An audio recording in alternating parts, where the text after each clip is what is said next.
A ideia dessa comunicação, linhas performática na literatura brasileira, tem 3 estudos de caso e apresentar um encontro entre literatura e outras artes, considerando escritas que são, pela forma como organizam o verbal, consideradas performáticas. Antes da teoria sobre os textos, o que se quer fazer aqui é atravessá-los. Os casos de estudo que são trazidos são O Peso do Pássaro Morto, de Aline Bey, ou de Nuno Ramos, e Corpografia, de Joseliviana Batista e Francisco Faria. Ao abordarmos escritas performativas e que, portanto, teriam características próprias da performance, isto é, a presença do corpo vibrante, a quebra de expectativa com o público, a mistura e hibridização da linguagem e emaranhamento do códigos, a exposição do processo, a famosa obra sendo feita, da qual fala José Ferral, abre-se uma primeira questão importante.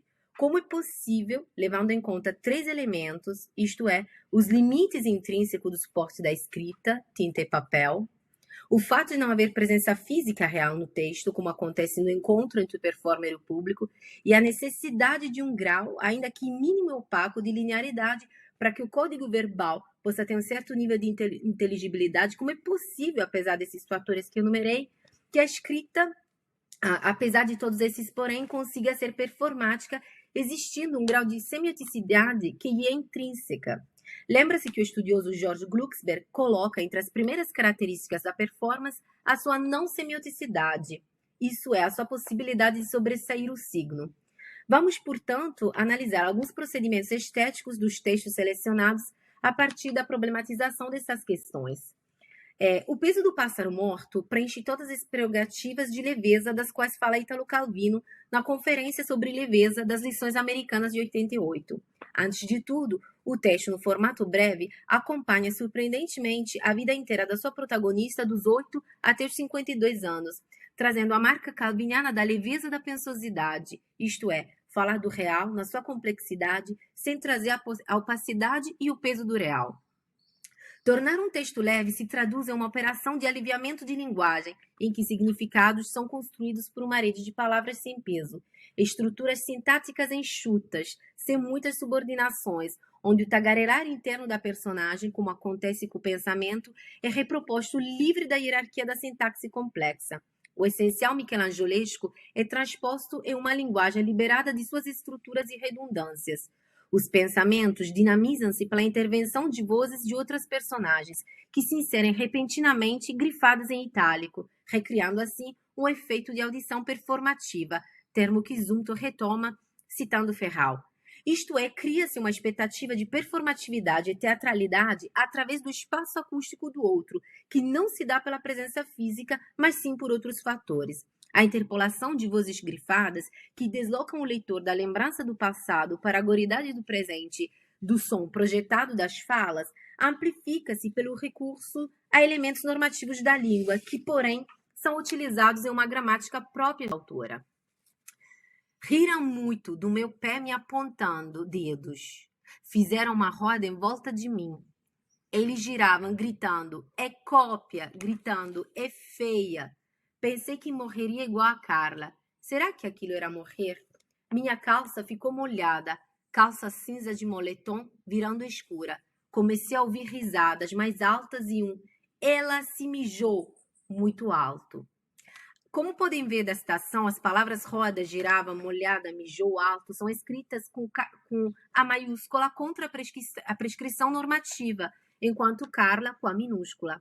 A escrita sugere, através do uso personalizado de seus recursos, sentimentos e emoções, a vergonha experimentada pela personagem pelo C minúsculo do nome Carla, a qual se compara. Ainda, a enfatização de ela se mijou pelo itálico faz irromper as vozes das crianças, das quais percebemos um aumento do tom na palavra mijou, devido ao uso da caixa alta, sensação acrescida também pelo uso do adjetivo alto, também com a maiúscula. A escrita, metalinguisticamente, performa o que ela diz em termos de conteúdo. O poder icônico e imagético do signo se traduz na caixa alta do G da palavra giravam, que colocada em início de verso, como um corte doloroso da frase anterior, lembra um círculo de solidão no qual se encontra a menina rodeada por pessoas apontando o dedo para ela.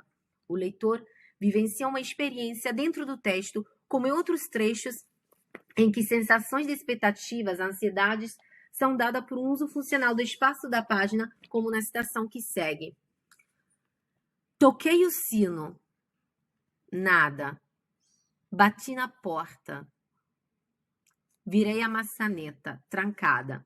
Como pode-se ver, a construção da narração é feita através do uso icônico da escrita, em que uma sequência de 3 estruturas transitivas diretas, com grandes espaços vazios de interpolação, resume fotogramaticamente a maneira de congelamento de imagem as ações da personagem, cuja espera é amplificada pelas 3 sequências entre parênteses e justapostas ações nada, uma parêntese vazia, e, no final, trancada.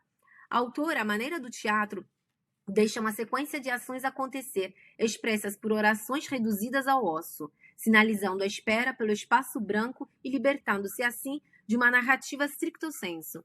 Em vez de escrever, toquei o sino e ninguém me atendeu, bati na porta, esperei mais um pouco, sem que acontecesse nada. Enfim, decidi virar a maçaneta e descobri que a porta estava trancada. Realiza situações perceptivas na escrita que foge à narratividade pura. A escolha por uma estrutura que alterna oração e palavra entre parênteses beira a escrita do guião teatral, sugerindo situações pela performatividade da escrita e criando-se efetivamente o espaço acústico de escuta e atuação do outro.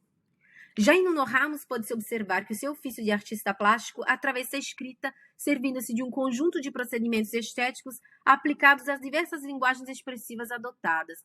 O crítico Lourenço Mammy fala de um invariante poético a partir de 4 usações que permeiam o fazer artístico de Nuno Ramos: gestar, justapor, aludir e duplicar.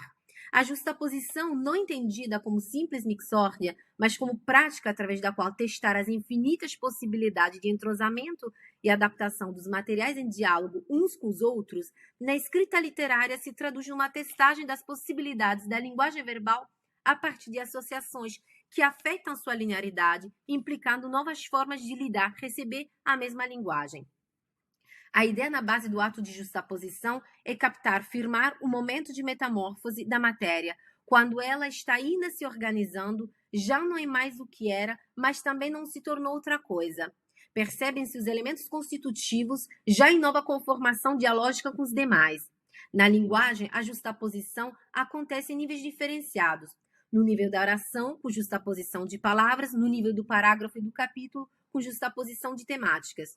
A justaposição no nível da palavra baseia-se em lógicas não convencionais, às vezes a partir do denominador comum menos esperado. Analisando o trecho que segue. Escuto o cântico que busca seu bueiro e segue pelo cano. Enfrento a manha branca, a branca concretagem do viaduto, o calçamento espatifado, os restos de um pombo, a maravilha cotidiana que nossos pés pisoteiam, uma espécie de tez encardida dos automóveis, por mais coloridos, como uns óculos escuros transplantados às coisas mesmas. Nada pode escapulir, nem o neon, nem a manchete, nem o pelo trópico de um cão amigo. Nada foge, a mancha continua, ao leite espesso que envolve tudo. Mesmo quando o céu é azul, a nebulosa grisalha, como prata falsificada, cobre sempre a última camada, unificando o casário, o poema e a encruzilhada. O processo de justaposição-assemblagem nesse trecho é feito a partir de um atravessamento de um transeunte pela cidade. As imagens visuais são perpassadas por outras percepções sensoriais, táteis, o calçamento espatifado, pés que pisoteiam pelo trópico, e sonora, escuta o cântico. Nota-se a maneira dos quadros uma colocação em sequência de coisas percebidas que se desfazem umas nas outras, acompanhando a ideia do transitar. O quadro pode ser observado aqui na imagem. A concretagem do viaduto é também a visualização do desmoronamento das construções, o calçamento espatifado, que por continuidade espacial, também formado pelos restos de um pombo que lá estão depositados. Assim, as materialidades justapostas na forma de imagens visuais, táteis ou sonoras, desmancham uma nas outras, uma alude à outra e uma se torna outra no jogo de remissões infinitas dado por algum denominador comum, numa lógica a ser desvendada. No final do parágrafo, nota-se a aproximação de elementos bem inusuais, o neon, a manchete e o pelo. Parece que esses elementos captados na coexistência de algum ambiente urbano unificam-se visualmente pela névoa, leite espesso, que só alude a algum outro elemento compartilhado não apreensível de imediato. Nessas assemblagens verbais ou de gêneros, opera-se segundo o princípio do excesso, do desperdício. assim como nas poéticas barrocas estudadas por Severo Sarduí, as quais, na realização de objetos sempre parciais e ainda assim excedentes em suas componentes, constituiriam uma forma de parodiar o fundamento da sociedade burguesa, que usa a linguagem para funções domésticas de informação. O gasto em função do prazer seria algo da ordem da subversão. O transbordamento poético dos sentidos, definição que Maria Esther Maciel usa no seu livro Ironia das Ordens, poderíamos dizer que aqui norteia uma nova forma de juntar e arquivar, longe do cunho enciclopédico cientificista, passando por uma escrita sensorializada. O vocabulário inerente às sensações, ao plástico, ao tátil, ao auditivo, ao visual, faz com que o leitor experiencie o texto exatamente como em uma instalação, sendo afetado por múltiplos códigos emaranhados. A escrita sensorializada realiza-se também por uma plasticização de todo o mundo ao redor. Sentimentos e emoções substancializam-se, o sentir se dá pelas qualidades da matéria. Assim, um beijo torna-se plissado, o amor é cutâneo e cravado, o saber é um aroma, e o tempo apodrece ou é defecado.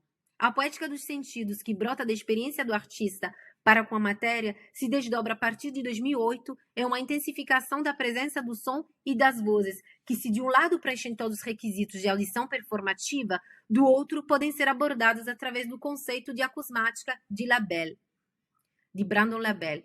Isto é, o uso do som e das vozes, cuja fonte não é possível detectar. O artista serve-se do poder do ruído, do poder que ele tem de assombrar o visual em diversas instalações, e em literatura isso se traduz no emaranhamento das vozes participantes do texto, impedindo a associação das mesmas a alguma personagem específica. A acusmática recoloca a importante questão na era da economia da atenção da escuta seletiva ou do espaço, dado a vozes e ruídos que são normalmente descartados, perpassando também a lógica da justaposição. De fato, muitas vezes, sequências de palavras são criadas a partir de reiterações de células sonoras que atraem a atenção do corpo leitor para um gozo puramente sonoro em detrimento do processamento de significado. Coloca-se, superando práticas de fazer miméticas e através da reabilitação do som-ruído, a questão dos sentidos e sua hierarquia interna como uma questão política. A preocupação em afetar afetivamente, pede-se desculpa pelo jogo de palavras, o leitor, através de uma vivência do corpo, também interessa ao trabalho de Juscelie Viana Batista no livro Corpografia, feito em conjunto com o artista plástico Francisco Faria. Trata-se de um livro que se compõe do diálogo entre texto e imagem, de um texto que também funciona como imagem, de uma imagem que também funciona como texto. No esfarelamento das construções entre visível e visível e a recopilação de novas regras de organização do material verbal. Como pode-se ver pelas imagens, há uma certa dificuldade visual na identificação das palavras como núcleo autônomo de sentido, afetando também a identificação das orações. Isso devido a um espaçamento regular, porém maior que o normal, existente entre um caráter e o outro. O sentido suspende-se nesses espaços, criam-se dobras. Há uma necessidade de releitura. Voltar atrás no texto é necessário para poder contornar sentidos.